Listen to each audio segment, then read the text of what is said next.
are you ready? Hope everybody is okay. Covid से सब सुरक्षित रहे, अभी भी आगे भी रहे। विशेष रूप से तो मुझे कहना नहीं, आप सबका बहुत बहुत स्वागत। मैं पिछले 2 साल से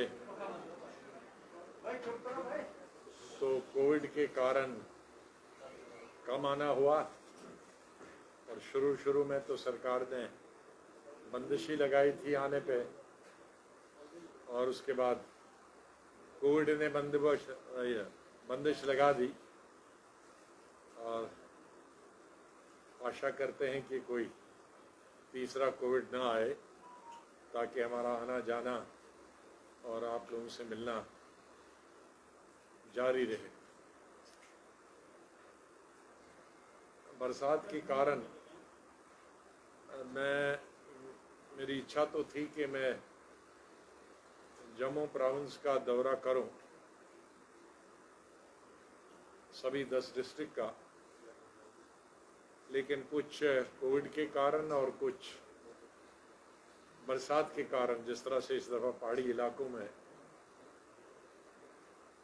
बारिश हो रही है, जिससे बहुत सारी, जैसे दक्षिण जैसी जगह में बहुत सारा जानी नुकसान हुआ, माली नुकसान हुआ, और भी राज्य यूटी के अलग अलग भागों में बहुत नुकसान हुआ। तो उस कारण से मैं जा नहीं पाया उन जगहों को, लेकिन जो हमारी 37 विधानसभाएं हैं, 37 की 37 विधानसभाओं में डेलीगेशन आए, किसी विधानसभा से 4-4, 5-5 भी, कोई 110 के करीब में डेलीगेशन से इन 3 दिनों में मिला। और हर रोज़ 14 से 16 घंटे हर दिन डेलीगेशन से बात हुई। इसी कारण आप लोगों से बात नहीं हुई, क्योंकि रात के 12:30 बजे से पहले कोई भी मीटिंग ख़त्म नहीं हुई। और उन लोगों का बुलाने का एक ही मकसद था, एक तो कोविड के बारे में उनका क्या नुकसान हुआ, उनके इलाके में क्या नुकसान हुआ, उनकी सुविधाएं कैसी हैं, हॉस्पिटल की सुविधाएं कैसी हैं, दवाइयों की सुविधाएं कैसी हैं, डॉक्टरों की सुविधाएं कैसी हैं, सड़कों की हालत क्या है, अनएम्प्लॉयमेंट की हालत क्या है, बेकारी और बेरोज़गारी की हालत क्या है, डेवलपमेंट कैसा चल रहा है। तो इस बारे में ये 3 दिन में मैं कह सकता हूँ कि बहुत फीडबैक अच्छा मिला पूरे जम्मू प्रोविंस के 37 की 37 विधान सभाओं से। बहुत सारी चीज़ों की तरफ ने ध्यान दिलाने की ज़रूरत की है। मुझसे कहा है कि मीडिया से बात करें। एक तो यह है कि एडमिनिस्ट्रेशन को, क्योंकि आज एमएलए कोई है नहीं, विधानसभा भंग है, तो आइडियल सिचुएशन होती है किसी भी लोकतंत्र में कि उसके प्रतिनिधि जो जवाबदेह होते हैं जनता के सामने, वो ऐसी परिस्थितियों में बहुत काम आते हैं। लेकिन ब्यूरोक्रेसी उस काम के लिए नहीं बनी। ब्यूरोक्रेसी का काम इंडोर है दुनिया के हर लोकतंत्र में। आउटडोर जो काम है वो जो इलेक्टेड रिप्रेजेंटेटिव्स हैं उनका काम होता है। तो अभी 3-4 साल से है नहीं, वो स्टेट के डिवीज़न से पहले ही 1-1.5 साल पहले, उससे अभी 3-3.5 साल हुए विधानसभा को भंग हुए, जिसकी कारण से और भी ज़्यादा लोगों को तकलीफ़ें हुई।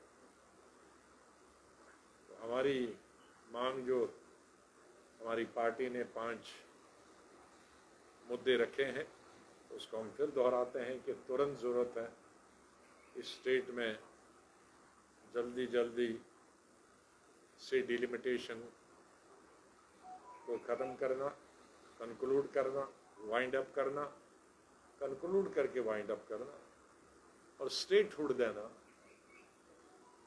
और स्टेटहुड के बाद, स्टेटहुड तो एक दिन का काम है, उनके लंबा चौड़ा डिलिमिटेशन की तरह काम नहीं है, उसके लिए तो एक दिन का सेशन बुलाने की ज़रूरत है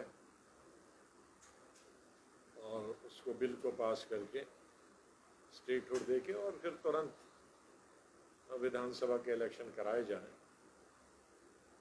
और उसके साथ ही फिर जो ज़मीन का हमारा है कि उसमें ज़मीन और नौकरियां,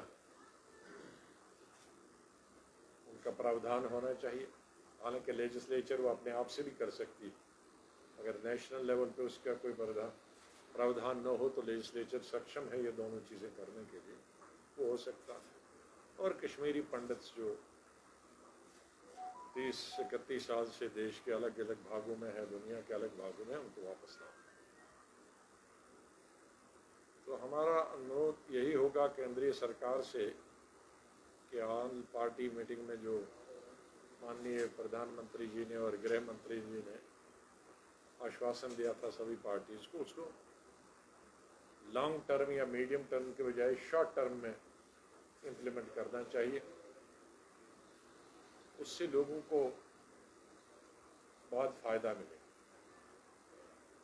पिछले 4 सालों से जो विधानसभा नहीं है और इलेक्टेड रिप्रेजेंटेटिव्स नहीं है, उससे स्टेट विकास में, डेवलपमेंट में, एजुकेशन में,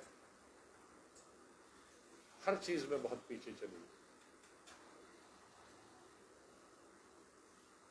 उसका स्टेट को आगे ले जाने के लिए गवर्नर रूल या लेफ्टिनेंट गवर्नर रूल इलाज नहीं, उसके लिए विधानसभा, यही फीडबैक सभी लोगों से मिला, आम जनता से मिला है, पूरे जम्मू प्रोविंस के लोगों से।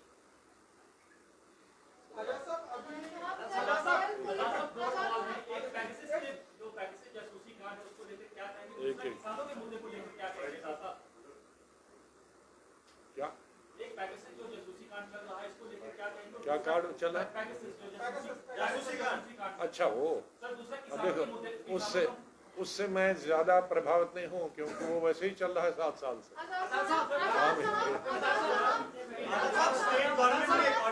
अरे आप ऐसे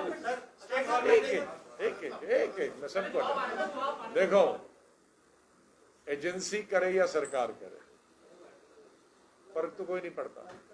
मैं पार्लियामेंट में कई दफा कह चुका हूँ 7 दिन में कि लीडर्स के फोन टेप होते हैं, लेकिन सरकार ने एक दफा भी सदन में ये नहीं कहा कि आप झूठ बोल रहे, चुप बैठो। तो चुप्पी हमेशा हाँ होता। तो आप कोई नई बात नहीं की, एजेंसी के द्वारा करते, पहले खुद करते थे। One at a time. सरकार ने एक फैसला लिया कि जिसमें जो देश विरोधी सरकारी नौकरियों में काम करने वाले लोग थे वो देश विरोधी तत्वों में पाए गए, उनको पहले बर्खास्त कर दिया गया। और अभी कल एक सीआईडी को सर्कुलर जारी किया गया है जिसमें जो भी पत्थरबाज होंगे या देश विरोधी एक्टिविटीज में सम्मिलित पाए जाएंगे, उनको ना तो पासपोर्ट जारी होगा, ना ही उनका वेरिफिकेशन जो होगा वो क्लियर किया जाएगा सिक्योरिटी की तरफ से, ना ही उनको सरकारी जॉब मिलेगी। किस तरह से? एक मैं आपको बताऊं, जहां तक पत्थरबाज का सवाल था, जो देश विरोधी है वो तो जेल में जाता है, तो उसके लिए तो वेरिफिकेशन करने की जरूरत नहीं है। देश विरोधी जो है वो जेल में, तो उसको नई बात नहीं है, वो पहले भी होता था, आज भी होता था। और सुनो भाई, इतना जल्दी क्यों होते हैं आप? जम्मू मीडिया सबसे एक बड़े शांति से पूछो, नहीं मैं पूछूं सबका। और जहां तक पत्थरबाजों का, वो पहले भी जो भी सरकार थी, जब भी पत्थरबाज होते थे वो उनको सीधे they were not taken at par with other people, उनकी भी बहुत इंक्वायरी होती थी, उनकी एडवर्स रिपोर्ट जाती थी। कोई नया बात नहीं है, this is the reiteration of the earlier the orders. चलो पेट्रोल डीजल के दामों को लेकर लगातार विपक्ष जो है केंद्र सरकार को कटघरे में रख रहा है, लेकिन केंद्र सरकार ये कह रही है कि आप लोगों ने जो ऑयल बॉन्ड की बात की थी 1 लाख करोड़ से अधिक भुगतान अभी भारत सरकार को करना है, जिसका नतीजा ये है कि आम जनता को परेशानी, यानी कि कांग्रेस के कारण महंगाई है। अब वो तो कहेंगे ये कोविड भी कांग्रेस ने लाया है, वो तो अब पुरानी बात होगी, उस पर कोई यकीन नहीं करता है। हाँ, अरे क्यों आप इतने जल्दी हैं? उनको जवाब दो, बच्ची को जवाब दो। ये सबको मालूम है कि कांग्रेस के वक्त में क्रूड ऑयल की कीमतें कितनी थी और रिफाइंड पेट्रोल डीजल की कितनी। ये सबको मालूम है कि आज कितना क्रूड ऑयल नीचे है और कितना ऊपर रिफाइंड तेल पेट्रोल डीजल है, ये सबको दुनिया को मालूम है। और इसमें सभी पॉलिटिकल पार्टीज ने अपने अपने लेवल पे प्रोटेस्ट किए, पूरी कंट्री ने किए, हमारी पार्टी ने भी पूरी कंट्री में किए, पार्लियामेंट के अंदर, पार्लियामेंट के बाहर, विधानसभाओं के अंदर, विधानसभाओं के। अब ये सवाल है कि गवर्नमेंट जो है वो इनसेंसिटिव है। आप लोग लिखते भी हैं, गवर्नमेंट पर कोई असर नहीं पड़ता है, महंगाई हो तो हो, लोगों के सर पर है, हमें सरकार को क्या फायदा है। तो हमें गवर्नमेंट को सेंसिटिव होना चाहिए to the demands of the people of country. Unfortunately वो नहीं है। महंगाई सिर्फ गैस की नहीं है, या चूल्हे गैस की नहीं है, पेट्रोल की है, डीजल की है, दारू की है, सब्जियों की है, कपड़े की है, दवाई की है, हर चीज़ महंगी हो गई। जो भी आप चीज़ छू लोगे, जिसको हाथ लगाओगे खरीदने के लिए, वो दुगनी तुगनी 4 गुना कीमत में है। आप बताइए। सर, मेरा एक सवाल है कि जैसे लेफ्टिनेंट गवर्नर साहब कह रहे हैं बहुत सारी डेवलपमेंट पिछले 1-1.5 साल में जो है उनके टेन्योर में हुई है। एक तरफ हम ये डेवलपमेंट देख रहे हैं, दूसरी तरफ देख रहे हैं आम जनता के काम नहीं हो रहे जम्मू कश्मीर में, उनको नाली बनानी हो, छोटे छोटे काम हो, वो नहीं हो रहे। आप इन दोनों चीजों को किस तरह से देखते हैं? 2 चीज़ें तरह की डेवलपमेंट होती है। मैं अपने 40-42 साल के मंत्रिमंडल में रहने हुए, एक डेवलपमेंट होती है प्रपोजल बनाया, प्रपोजल बनाया, और दूसरी डेवलपमेंट होती है वो बन गया। दोनों में फर्क है। हमारे वक्त में बन गया होता था, आज प्रपोजल कागज पे है, तो इसलिए कागज वाले को आप अनाउंस करते जाओ। तो ये सब प्रपोजल डेवलपमेंट पेपर है, सड़क जमीन पे नहीं। इतना अंतर है आज और तब। आपने पूछ लिया, आप पूछे।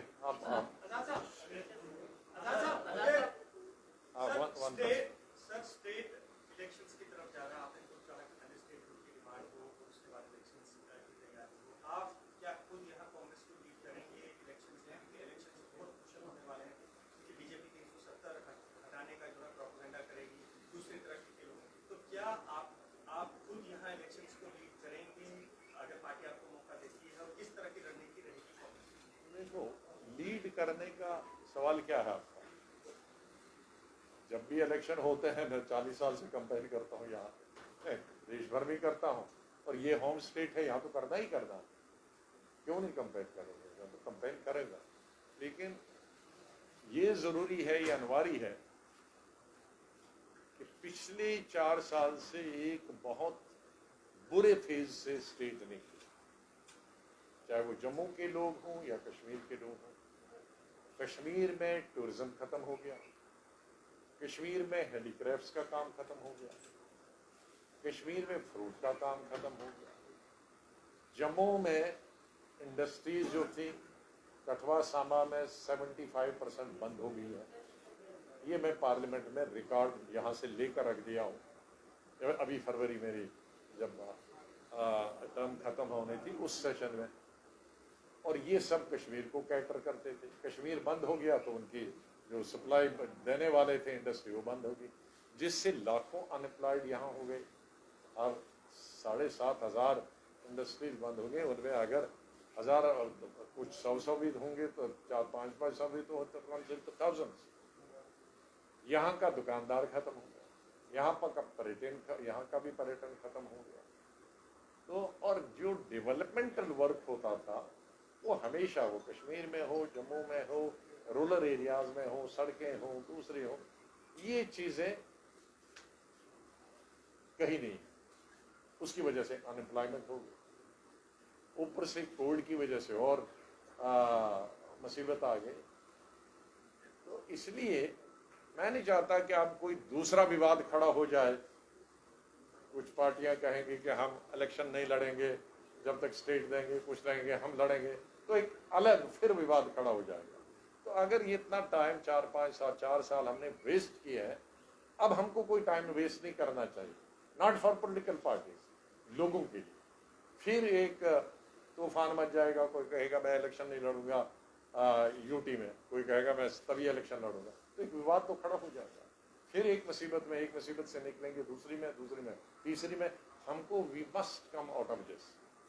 और उसका सिंपल है कि आप स्टेट बाद में दे दो, पहले दे दो, और अच्छे माहौल में आप स्टेट हुड दे दोगे इलेक्शन में, इलेक्शन से पहले 4 गुना आपकी ज्यादा ये वोटिंग होगी, पार्टिसिपेशन होगी।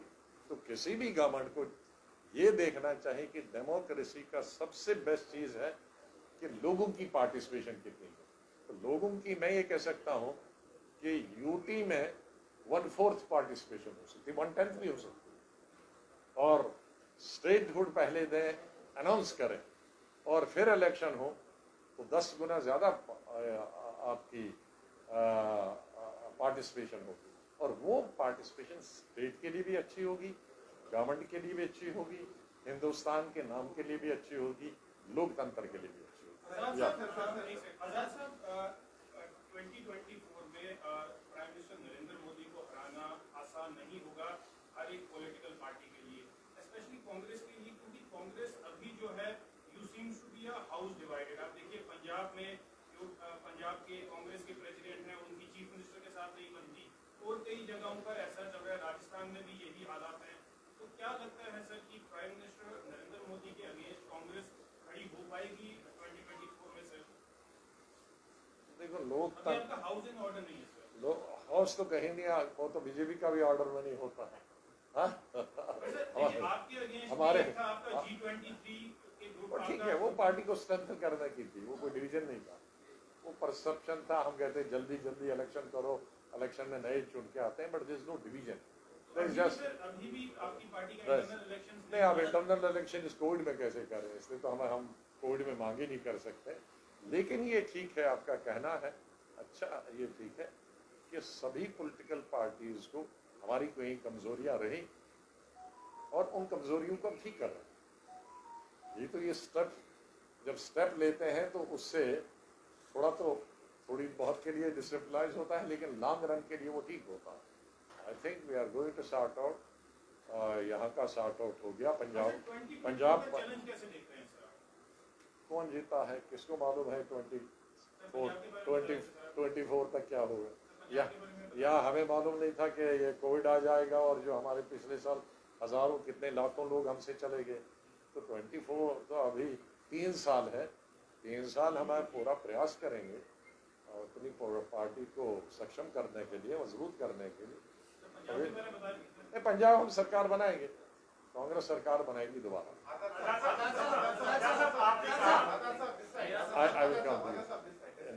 मेरा सवाल भद्रवा को लेकर है।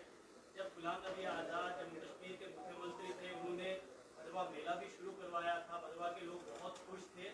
लेकिन जब से सरकारें बदलती रही, आपको नहीं लगता कि भद्रवा को इग्नोर किया जा रहा है? और साथ ही साथ एक और मांग है भद्रवा के लोगों, क्या सिर्फ भद्रवा को इग्नोर किया जाता है? सारे स्टेट ही इग्नोर है। एक और मांग है, अरे सारी पूरी यूटी इग्नोर है।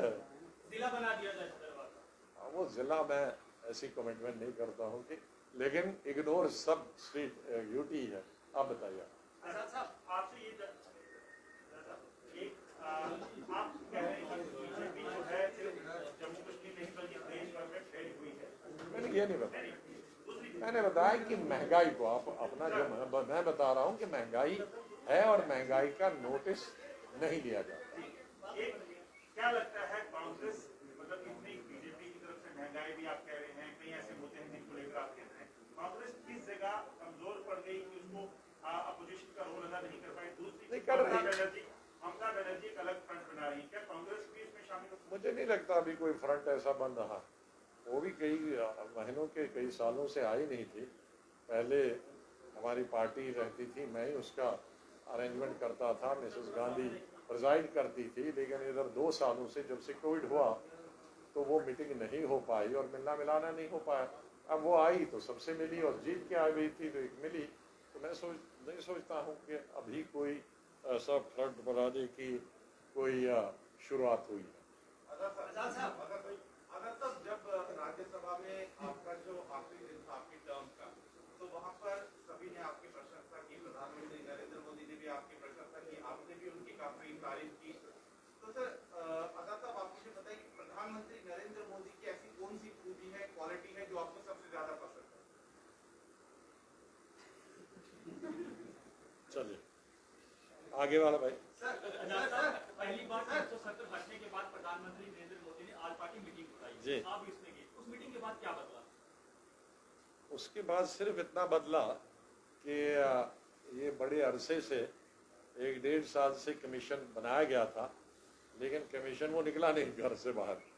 उसके बाद तुरंत कमीशन कश्मीर भी गया, जम्मू भी गया, हर जगह गया, डिस्ट्रिक्ट लेवल पे गया। तो उसका मतलब है जो गति है उसकी तेज़ हुई, क्योंकि कमीशन ये तय हुआ था हमारे कई साथियों की, इवन हमारी भी मांग थी कि कमीशन अभी रुक सकता है, जैसे नॉर्थ ईस्ट में रोका गया था, यहाँ भी पोस्टपोन हो सकता है, पहले इलेक्शन हो। लेकिन उसमें गृह मंत्री जी ने एक अच्छा जवाब दिया था। उन्होंने कहा भाई नॉर्थ ईस्ट में और यहाँ इतना अंतर है कि असम में इलेक्शन से पहले और इलेक्शन की बात कोई सीटों में फ़र्क नहीं पड़ रहा, लेकिन चूंकि यहाँ स्टेट के डिवीज़न के बाद 7 सीटें बड़ी हैं, तो अगर इलेक्शन करेंगे तो स्टेट या यूटी अल्टीमेटली स्टेट वंचित रहेगी 7 सीटों से, इसलिए अनिवार्य है। तो जिस पर हमने शुरू किया और मुझे खुशी है कि उसके बाद जो ऑल पार्टी की मीटिंग के बाद एक अच्छी शुरुआत हुई कि जो 1-1.5 साल पहले बनी थी कमीशन, वो लोग उसको भूल गए थे, वह एक्शन में आ गए, उन्होंने अपनी एक्टिविटी शुरू की, उन्होंने मिलना मिलाना शुरू किया, अपना काम शुरू किया। अब हमें उम्मीद है कि उसको जल्दी कंक्लूड किया जाए और स्टेटहुड अनाउंस किया जाए और इलेक्शन हो। आजाद साहब, अभी असम और मिजोरम की पुलिस आपस में जिस तरह से भिड़ी है पिछले कुछ दिनों पहले, और किस तरह से देखते हैं कि ये क्या नई शुरुआत जो है वो हो रही कि 2 स्टेटों की पुलिस आपस में नहीं है, फायरिंग कर रही हो? ये देश के हित में नहीं है, क्योंकि अगर स्टेटें इस तरह से आपस में लड़े, लोग आपस में लड़ते रहे हैं। बेलगांव में हमारा बेलगांव जो कर्नाटक में है वो कई साल तक झगड़ा चला, महाराष्ट्र के बीच में और कर्नाटक के बीच में। ऐसे डिस्प्यूट नॉर्थ ईस्ट में कई एरियाज हैं जिसमें स्टेट और स्टेट के बीच में डिस्प्यूट एरियाज को लेकर रहे, लेकिन कभी ऐसा नहीं हुआ है कि 2 स्टेटों की फौज ऐसे लड़े जैसे 2 कंट्रीज के बीच में लड़ती है। वो अच्छी चीज़ नहीं है। मेरे ख्याल में उन दोनों स्टेटों के मुख्यमंत्रियों को, जहां दोनों जगह बीजेपी की ही सरकार है, वहां उनको रिस्ट्रेन करना चाहिए और उसमें सख्त से सख्त हिदायत देनी चाहिए कि ये ऐसे मसले जो हैं 2 स्टेटों के बीच में और सेंटर उसका आर्बिट्रेशन करके इंटरवीन करके उनको हल करना चाहिए। 2 स्टेटों की पुलिस को आपस में लड़ने की कभी इजाज़त नहीं देंगे। अगर इसमें इस तरह की छूट दी तो सब स्टेटें कल आपस में अपनी फौज बनाना शुरू करेंगे। वो हित में नहीं है। मुझे लगता है कि गवर्नमेंट ऑफ इंडिया को इसको बड़ा सीरियसली लेना चाहिए। 5 अगस्त आने वाला है, धारा 337 और 35 से हटाया गया है, क्या कहना चाहते हैं इसके बारे में? आपके इसके बारे में कोई? अब इसका निचोड़ यही है कि स्टेट दे दो और इलेक्शन कराओ, ताकि वो पिछला पास्ट उसकी पूरी हो जाए। मुबारक मंडी को जो है वो जितना कॉम्प्लेक्स है उसको जो है वो होटल में तब्दील किया जा रहा है। आपके टाइम काफी फंड वहाँ पे लगाया गया, काफी पैसा वहाँ पे लगाया गया। हमारे वक्त में हमने 40 करोड़ उसको मंजूर कराया था और उस पर काम भी हमारे वक्त में बहुत काम हुआ था। मैं खुद निगरानी करने 2-4 दफ़ा वहाँ जाता था। उसके बाद काम था तो पहले उसको ठीक कराएं, फिर होटल में कन्वर्ट करें। और इस तरह से ऑलरेडी एक होटल वहाँ बना है। होटल को देखने के लिए नहीं जाना। मेरा जो उस वक्त पर्पज़ था उसको, ये तो एक इनिशियल अमाउंट थी जिसको हमने लगाना था, उस पर और अमाउंट लगानी। जम्मू में हमारी सबसे बड़ी चीज़ यह है कि हमारे पास कोई पर्यटकों को दिखाने की चीज़ नहीं। कुछ हमारे पिलग्रिम टूरिज्म है मंदिर दिखाने की, लेकिन उसके अलावा भी रिक्रिएशन, और उसके अलावा हमने बहुत गलती की। पूरे 70 साल से शुरू करना चाहे था, 1947 से ही उसकी तरफ सरकार को, जितनी भी हमारी सरकारें हैं उनको ध्यान देना चाहिए था टूरिज्म के हिसाब से, पर्यटन के हिसाब से। और जो संपत्ति थी, इतनी पुरानी बिल्डिंग, ये एक टूरिस्ट अट्रैक्शन बन जाती। अभी भी मौका कि आज ये यूटी है, माननीय लेफ्टिनेंट गवर्नर साहब गवर्नमेंट ऑफ इंडिया से बहुत अच्छे आर्किटेक्ट्स बुलाएं, 200-400 करोड़ उस पर खर्च करें, उसको बजाय होटल मोटल के चक्कर के उसको ठीक उसी शक्ल में, कहाँ महाराजा रहता था, कहाँ महारानी रहती थी, कहाँ दरबार होता था, कहाँ बाकी चीज़ें होती, तो जितना हमारा पर्यटक हमारे माता वैष्णो देवी जाता है वो वहीं से भाग जाता है। तो जम्मू में यही, इसीलिए हमारे कोशिश, जब मैं चीफ मिनिस्टर था तो पहले हम यहाँ लेक बना रहे थे, गुजर नगर से लेकर और सिदरा तक, वो कोई 5 किलोमीटर लेक थी। उसमें मेरे साथियों ने, पीडीपी वालों ने, क्योंकि वो डिपार्टमेंट उनके अंदर आता था इरिगेशन, उन्होंने अनुमति नहीं दी। फिर मैंने उस पर गोल्फ कोर्स बना दिया। फिर जब हमारी दोबारा उमर साहब के साथ गवर्नमेंट आई तो डिपार्टमेंट हमारे पास था, तो मैंने हमारे इरिगेशन मिनिस्टर को बताया कि जो मेरा कंसेप्ट था वो बनाने का, लेक वो बना नहीं पाया, वहाँ गोल्फ कोर्स बनाया, तुम दूसरी बनाओ। तो वो भी बनी है, सब पुल भी बनाया। पुल बनाने का मकसद ही था जो यहाँ नीचे के वहाँ से वो बने लेक, वो भी ऐसा ही रह गया जब तक सरकार चली गई। तो एक चीज़ हमारे पास ये है,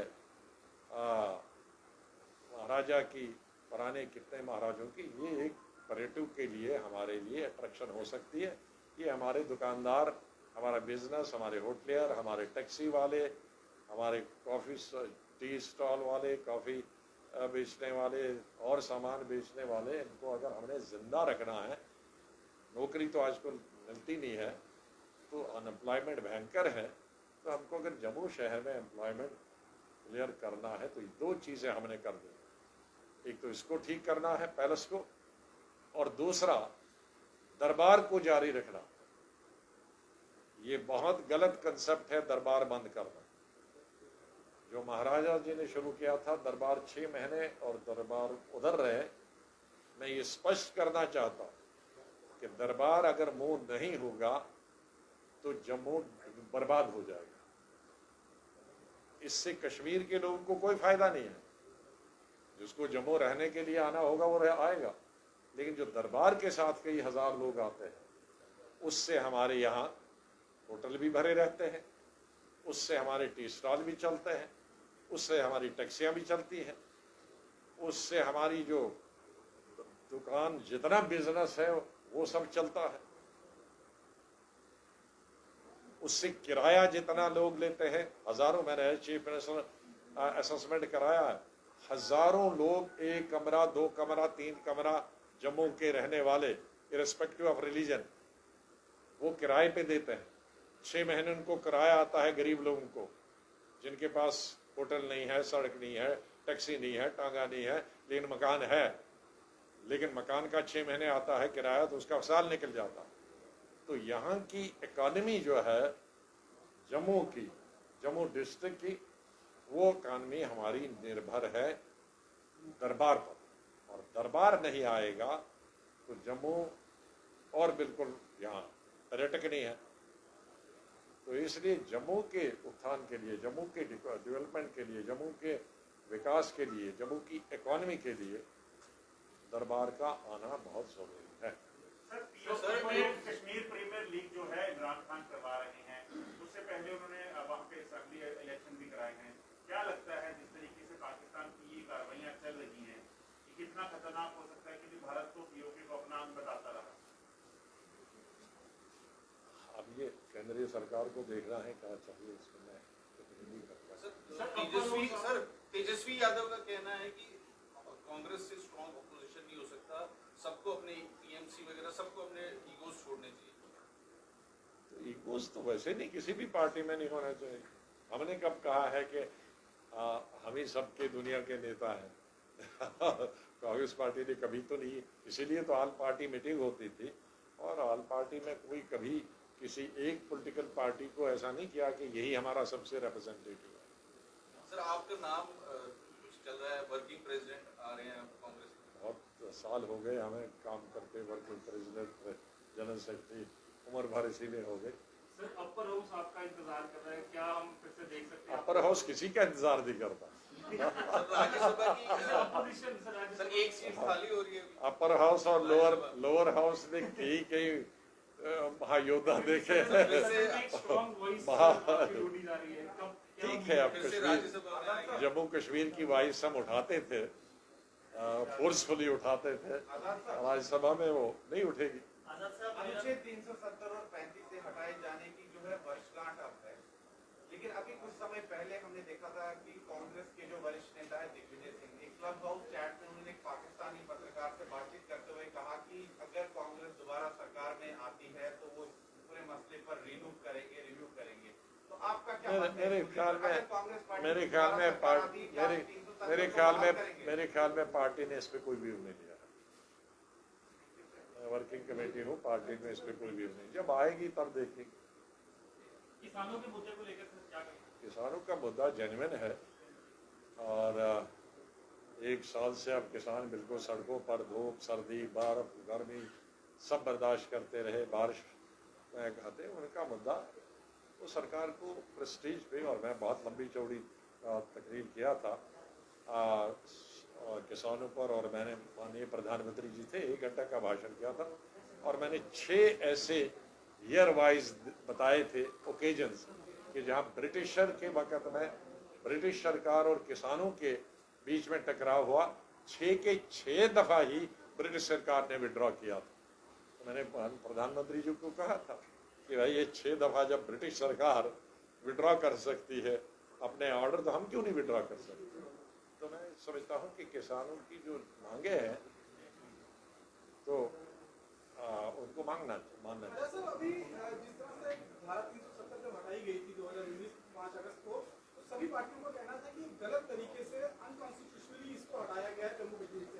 अब आने वाले समय में जब इलेक्शंस होंगी तो क्या कांग्रेस इसको मुद्दा बनाएगी कि ये गलत तरीके से उठाया गया और आपकी सरकार जब आएगी तो आप इसको रिस्टोर करेंगे? किस तरह से, वो मैंने कहा ना कि अभी उस पर कोई करना है। अभी हमारा जो 5 पॉइंट हमने रखे हैं वही ऑफिशियल पोजीशन, जो हमने 5 पॉइंट है उसमें दाएं और क्या करेंगे और कैसे हुआ और क्या, वो चीज़ें पुरानी है। जिस तरह से हुआ उसका हमने जवाब दिया, पार्लियामेंट के अंदर जवाब दिया, पार्लियामेंट से बाहर गया, दोनों शब्दों में जवाब दिया। अब हमारा मुद्दा, अब एक ही चीज़ को हम बजा नहीं सकते। आज मुद्दा हमारा कि तुरंत ख़त्म कर देनी चाहिए, जल्दी कंक्लूड करनी चाहिए, कमीशन की रिपोर्ट सबमिट करके और स्टेट अनाउंस कर दी जाए और इलेक्शन कर दें। सर जम्मू कश्मीर के साथ लद्दाख भी अलग हुआ था, और कल लेह और कारगिल की अपेक्स कमेटी और कारगिल डेवलपमेंट अलाउंस ने एक मीटिंग की और कहा कि स्टेट होने भी चाहिए और सेफगार्ड चाहिए। तो देख, एक नई डेवलपमेंट लद्दाख में हुई है, मैं उनकी तरफ से बिल्कुल नहीं बोल रहा हूँ, लेकिन एक नई डेवलपमेंट लद्दाख के अंदर हुई है कि जब डिवीजन हुआ था तो लेक डिस्ट्रिक्ट के बहुत सारे लोगों को, आपको भी कंसेप्ट है, लद्दाख अलग है, ले अलग है, कारगिल अलग है। ले वालों की अलग पॉलिटिकल सोच है, कारगिल वालों की अलग पॉलिटिकल सोच है। ले वाले बहुत 40 साल से मांग करते थे उनको यूटी होनी चाहिए, बहुत बड़ा एजिटेशन चला था। और 91 में जब मैं केंद्रीय मंत्री था, उन दिनों में MP महाराष्ट्र से होता था, तो मैं ही केंद्रीय गवर्नमेंट ऑफ इंडिया की तरफ से गया था और उनके साथ नेगोशिएशन की थी। जो हड़ताल करने वाले लीडर्स थे, कई मीटिंगें उनकी एड्रेस भी की थी, और फिर उनको इस बात पे हमने मंजूर करवाया था कि आप यूटी नहीं देंगे, आपको हिल काउंसिल देंगे। इसलिए हिल काउंसिल उस वक़्त वजूद में आई जब नरसिम्हा राव प्राइम मिनिस्टर थे और मैं उसका नेगोशिएशन करता था। लेकिन उसके बाद 10-15 साल 20 साल वो खुश थे उससे। पिछले 5-7 साल से फिर वो यूटी का मुद्दा आया, तो ले वाले खुश हैं और चाहते थे यूटी। करगिल वाले हमेशा यूटी को अपोज करते थे और जम्मू कश्मीर के साथ रहना चाहते। लेकिन अभी इधर मैंने सुना पिछले 6 महीनों में डेवलपमेंट हुई है कि करगिल वाले सारे ऑल पार्टीज और ले वाले माइनस बीजेपी वो चाहते हैं अब स्टेट। तो अब ये है अभी पोजीशन कि अब उनको स्टेट देगी गवर्नमेंट ऑफ इंडिया की यूटी ही रहेगा। और यूटी मनाने के लिए उनको लिए गवर्नमेंट ऑफ इंडिया ने बहुत सारी चीजें की, उनको प्रोविंस भी दिया, उनको डिविजनल हेडक्वार्टर भी दिया, उनको कॉलेज भी दिया, ये सब चीजें। हिल काउंसिल आपने बनाई थी, आज वो कितनी रेलिवेंट है? क्योंकि पहले वो सिर्फ डीसी के साथ रहती थी, आज सेक्रेटरी वहां पे है। अब ये मैं उनकी तरफ से कुछ नहीं, मैं उनको कल कंट्रोडिक्ट करेंगे। मैं खाली ये बताता हूं कि पहले क्या सिचुएशन थी और आज क्या सिचुएशन है। पहले एक डिस्ट्रिक्ट फेवर में था, एक अगेंस्ट था। आज जो डिस्ट्रिक्ट अगेंस्ट था वही आज स्पेयर हेड कर रहा है कि उनको लद्दाख, पूरे लद्दाख को स्टेट उड़ दे। और शायद कारगिल में यूनानिमिटी है, और मेरा जो सुना है कि ले में यूनानिमिटी नहीं है। अभी डिलिमिटेशन कमीशन जब जम्मू कश्मीर के दौरे पे आया था, जब प्रक्रिया शुरू हुई तो जो कश्मीर सेंट्रिक लीडर्स हैं उनमें ये डर है कि कहीं कुछ ऐसा वैसा कर कश्मीर की सीटों को घटाया ना जाए। और डिलिमिटेशन कमीशन ने भी ये कहा है कि 4 एस्पेक्ट्स, खाली जनसंख्या के आधार पर नहीं, जो 4 एस्पेक्ट्स होंगे उनको मद्देनजर रखते हुए सीटें जो है वो बनेगी। तो क्या ऐसी संभावना है, क्या ऐसी संभावना है कि कश्मीर की सीटों की कम करके जम्मू की सीटों को बढ़ाया जा सके? मैं कोई अंदाजा इसमें नहीं लगाना चाहता हूँ, मैं ना मेंबर हूँ और न मैं इससे बात की, लेकिन मैं इतना बताऊंगा कि 2 चीजें उसमें जरूरी होती और हमारी जैसी स्टेट के लिए बहुत ज्यादा जरूरी है। एक तो पॉपुलेशन और दूसरा एरिया। अब आप चिनाब वैली में देखेंगे तो 4000 किश्तवाड़ की 4000, एक कॉन्स्टिट्यूंसी 4000 स्क्वायर किलोमीटर और 4 की 4000 पहाड़ी है। और यहाँ अगर हम शहर में देखेंगे तो 200 किलोमीटर की 13 होगी है?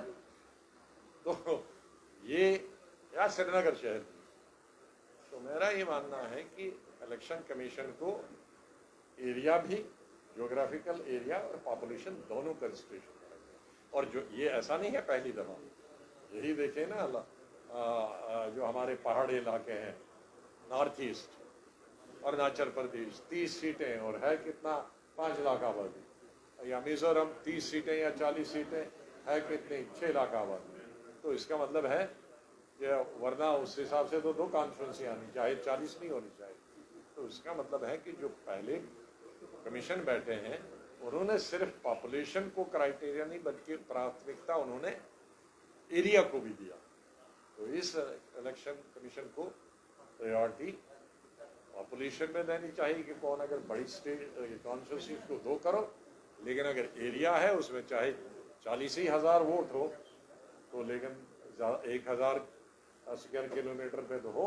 मैं तो 50 नहीं कहूँगा, लेकिन किश्तवाड़ 4000 स्क्वायर किलोमीटर। चलिए अब बहुत हो गया, थैंक यू वेरी मच।